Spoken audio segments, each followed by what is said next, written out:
هي نابعه عن عدم معرفتهم بالتالي. نبتدي مثلا بموضوع ليله الدخل اللي حضرتك ذكرتيه. ايوه. في مثلا مرض عندنا معروف اسمه فشل ليله الزفاف، وده بيصيب ناس كتير للاسف. اسمه كده فشل ليله الزفاف. بيصيب ناس كتير، وكل الابحاث المنشوره فيه جايه من مصر ودول الشرق الاوسط، لان تقريبا مش معروف بره، واسبابه كلها اجتماعيه ومرتبطه بالجهل او الثقافه الجنسيه اللي مش مظبوطه.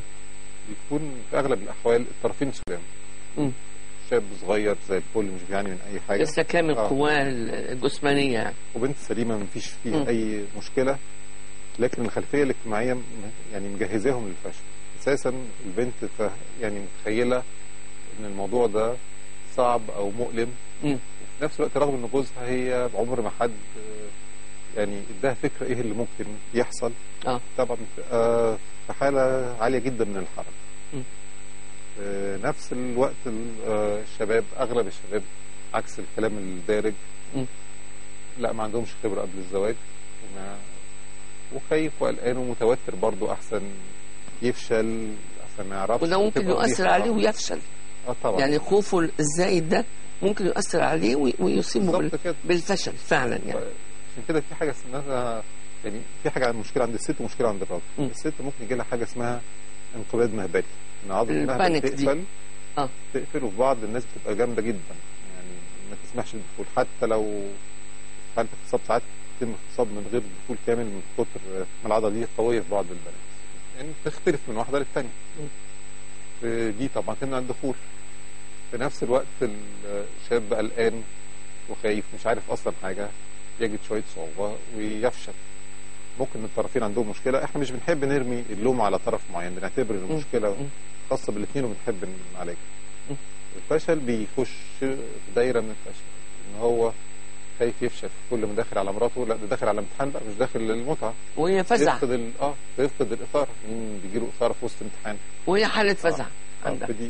ودي يعني منتشره جدا، ولكن بتعالج بسهوله في الحالة.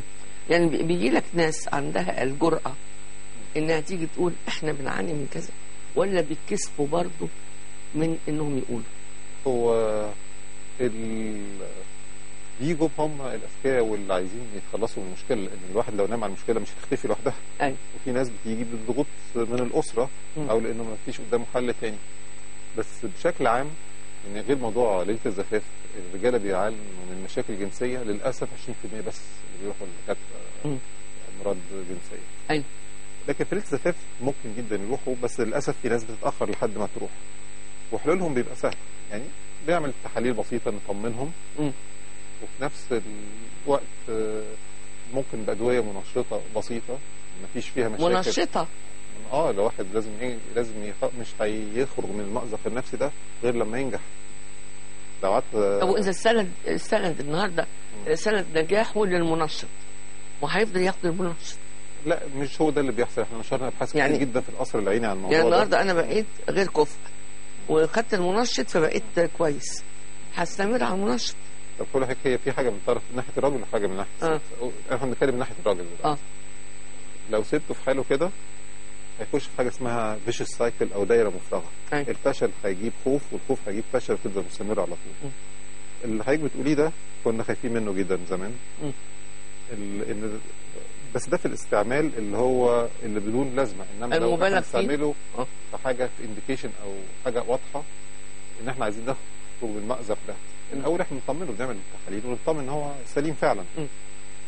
وبعدين اكتشفنا ان فوق ال 95% من الشباب مجرد ان هو تم الدخول وممارسه طبيعيه هو بنفسه بيبطل، ما بيحتاجش. مفيش حد غاوي ان هو يبقى ماشي على طول على الادويه. طيب تعالى نرجع لورا بالسن قبل الجواز. تعالى نرجع ونقول امتى اقعد مع ابني او بنتي وافهمهم الاحتياجات الجسمانيه اللي هم حاسين بيها في مرحله البلوغ واللي مش قادرين يفهموها.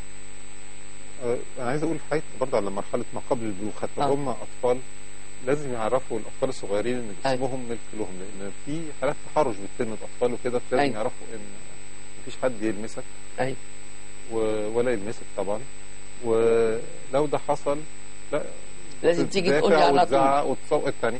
احسن حاجه في المواقف دي الصوت او الصوت العالي. يعني انت هنا بس بتقول له ان جسمك ده امانه، محدش يلمسه، وان محدش يلمسك ابدا. ده هنا انا بتكلم بقى عن التوعيه. وقت البلوغ بقى اللي هي بتحصل التغيرات الكبيره وقت البلوغ بالظبط، بتطلع الهرمونات بكميات كبيره وبتتم التغيرات فسيولوجيه واضحه. اعتقد ده بيبقى الوقت المناسب ان الاهل، بس لازم الاهل برضه يكونوا يقروا شويه ويثقفوا روحهم قبل ما يتكلموا. اذا كان الاهل اصلا ما تربوش على المعرفه بالموضوع فدي مشكله، لان احنا زمان على ايامي يعني كان عيب. ايه تجننتي؟ ايه اللي بتساليه بس ده؟ مسؤوليه الاهل لازم يقروا ويفهموا كويس بشكل علمي، وبعدين يتكلموا مع اولادهم وبناتهم، لانهم لو سابوهم هيعرفوا عن الموضوع ده برضه بس عن طريق اصحاب وجيران واي كلام وكلام فاضي، وهيتقال لهم بابشع طريقه. في الاحسن انهم يعرفوه بطريقه علميه سليمه. الطريقه الصح ان الاهل يشرحوا ايه فسيولوجيا التكاثر، يعني ايه الحمل المنوي بيخرج من فين وبيتنقل بانبوبه، رحم وظيفته ايه، والحمل بيتم ازاي. اللي بيحصل في اغلب الاحوال ان الولاد بيبقوا منبهرين بايه القصه دي، بيركزوا في الشق الفسيولوجي بتاعها مش في الشق الجنسي بتاعها. وبالتدريج بيبتدوا يفهموا الموضوع، بيجي بالتدريج وما بيبقاش صادم في بعض المدارس الاجنبيه بيشوفوا جسم الاناتومي بتاع الذكر والانثى، وبيتكلموا عن وظائف المبيضين والرحم والقنوات، قناه فالوب، بيقولوا لهم ده وفي سن صغير على فكره. دي اسهل وابسط طريقه واكثر طريقه محترمه. ده اللي بقوله يعني طريقه علميه كويسه، والبنت او الولد يبقوا عارفين بالظبط وظائف. بدل ما يجي حد من اصحابهم يقول له انت عارف مش عارف مين عمل ايه، يعني هتقال لهم بطريقه وحشه. اسلوب تاني خالص. فلازم تتقال بطريقه علميه. اتكلمتوا كتير قوي عن الختان ومنع الختان وضروره وقف عمليه الختان للبنات، ومع ذلك لسه في ناس بتجري عمليه الختان بصوره وحشيه جدا جدا. ايه تاثيره؟ هو طبعا الواحد مش عارف ليه الموضوع ده مستمر، لان طبعا في فتاوي، الموضوع اخذ مساحه كبيره جدا على فكره. يعني في فتاوي من رجال الدين المستنيرين ان الموضوع ده ما يتعملش، وللاسف برضه يعني رجال الدين هم قالوا ان ده ما يتعملش. طبعا في فتاوي كده، واللي انا هقدر انصحه للناس اللي هم عايزين يبقوا متدينين وخايفين جدا انهم يخالفوا تعليم الدين، ان الواحد يمشي مع شوف اللي بيقولوا كلام متماشي مع العصر ومتماشي مع العلم. لان احنا لو مشينا عكس العلم، انا لو مسلم غيور على ديني مش ممكن اخلي ديني مخالف للعلم ابدا. اللي هم بيقولوه ده غلط طبعا. فده من الشق ده. فده رايي، انا بتبع الراي اللي ماشي مع العلم، والعلم اثبت طبعا الاضرار جسيمه لموضوع الختان. بس مبدئيا اللي بيتشال في الختان في اغلب الاحوال حاجه اللي هي البذر دي، اكتر جزء حساس عند المرأة، اللي هو بيوازي العضو التناسلي عند الرجل، فصعب جدا انها تقدر بعد كده تستمتع بالعلاقه الزوجيه، وبيولد مشاكل كتير. اولا انها مش نوع من البرود الجنسي. هل في فايده انها مثلا يديها؟ لا، مش موضوع برود، موضوع عدم استمتاع. ايوه، لان هم بيقولوا لي متخيلين ان ده هيخليها اكتر عفه او ما تهتمش او الرغبه بتاعتها تقل. ملوش علاقه خالص بالرغبه، رغبتها زي ما هي الرغبه في المخ مش في العضو التناسلي. الرغبه مستمره، لكن الرغبه بتبقى اوامر صادره من هنا. لكن يعني ما هيش حاجات حيوانيه من المخ والهرمونات اللي جايه من المبيض، يعني ما لهاش علاقه بالحته اللي شالوها دي. لكن استمتاعها بالعلاقه الزوجيه هيقل جدا. ده هيخليها مش مردود على الزوج، وهيبقى الزوج حاسس ان هو مش بيرضي مردود على الزوج، ويبتدي يشتكي من سرعه قصف، وهو لا عنده سرعه قصف ولا حاجه، هي مشكله بس في الختان اللي تم على ايد الموضوع. وطبعا الاستمتاع بالعلاقه الزوجيه بيوطد العلاقه الزوجيه، بيقرب الزوجين لبعض. لما نقلل استمتاعهم بيها برضه بنضعف العلاقه الحميمه بين الرجل والزوج. الحميمه هنا اقصد العلاقه العاطفيه والمحبه والمعامله. والتدليل يعني المطلوب ان الرجل لا ياتي المراه بصوره مفزعه ومخيفه كده. المفروض ان يبقى فيه الاول يعني تدليل ودعبه اللي ليها بالظبط، اللي هي ما تبقاش خايفه منه كمان.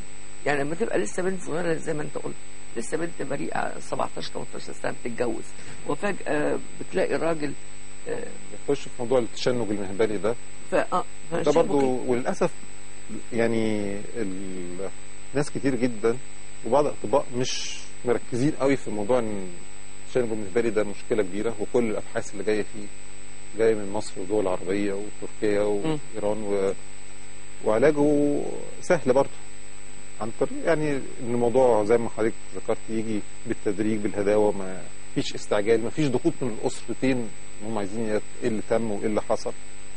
وغير كده بقى في وسائل تانية يعني حتى حقن البوتوكس بتاعت اللي بيستعملها في التجميل ممكن تساعد على ارتفاع عضلات المهبل في الحالات المستعصيه، يعني دايما لها حلول. البوتوكس البوتوكس بيستخدم اللي هو بيشيل العضله، بيشيل عضلات اللي هو بيعالج التجاعيد، لان هو بيعمل ريلاكسيشن او بيشيل العضله وش تتفرد التجاعيد. هو بيشيل اي عضله. في الحالات المستعصيه اللي مش عارفين يحلوها باي طريقه تانية بتتحقن في عضله المهبل، بتوقفها بتحل المشكله دي. انا اول مره اعرف ان البوتوكس ليه استعمالات اخرى كده. بس انا عايز اقول ان احنا الاول لازم ناكد على الدين الاول قبل ما نكلم الولاد في الجنس. طبعا ده مهم قوي قوي ان احنا نحمي ولادنا الاول بدرع ديني قوي جدا، وبعدين نكلمهم عن الجنس. والا كلام عن الجنس بدون الدين ممكن يمارس بصوره مهم جدا ان الاهالي يكونوا فاهمين الناحيه الدينيه.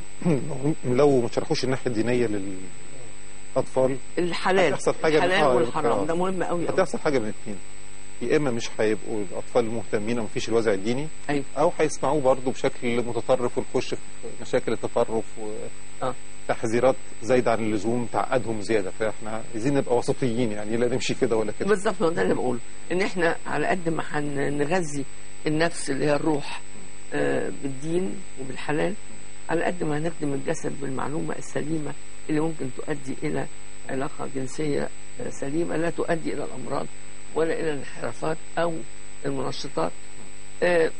ولاد بتلجأ للعادات السرية.